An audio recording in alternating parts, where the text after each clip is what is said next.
मैं पेन बेटा उन्हें సో గాయస్ అందరికి గుడ్ మార్నింగ్. ఇప్పుడు నేను విజయవాడ వచ్చా కదా, విజయవాడ వచ్చిన తర్వాత ఏం చేశాను, మార్నింగ్ లేచిన వెంటనే నా క్యాట్స్ కోసం కొద్దిగా ట్రీట్స్ అండ్ బిస్కెట్స్ ఆర్డర్ చేశాను అనమాట. సో ట్రీట్స్ వచ్చిన తర్వాత మా వాళ్ళని పిల్ చేశాను, వాళ్ళు వచ్చేసారు, గబగబా తినేసాడు. సో వీడైతే చూడండి ఎక్కేస్తాడు నా బతికి, ట్రీట్ కోసం వీడు ఏదైనా చేస్తాడు అనమాట. సో అలాగే అతను చూసారా. సో అలాగా వాడు ట్రీట్ తినేసిన తర్వాత కొన్ని బిస్కెట్స్ ఉంటే ఆ బిస్కెట్స్ కూడా వేస్తాను. సో ఆ బిస్కెట్స్ అనేది చాలా మనకి టైం వస్తుంది అనమాట. ఒక 4-5 వేస్తే వాడు ఎక్కువసేపు తింటాడు. ఓకే. అండ్ ఇదేమో నా 5వ పిల్లి, దీన్ని చూడండి పాపం, దానికి నలుగురితో ఉంటుంది అది పాపం, ఎందుకు దేవుడు అలా చేసాడు దాన్ని. అండ్ దాని తర్వాత బాదం పాలు కొద్దిగా వేసాను. అండ్ మా ఇంట్లో పిచ్చుకలు కూడా ఉన్నాయి, పిచ్చుకలు కాదు ప్యారెట్స్. ఓకే.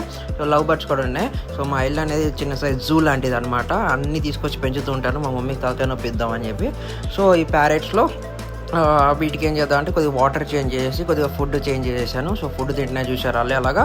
సో అంతే గైస్. సో ఇవాళకి bye. Thank you so much for watching this video.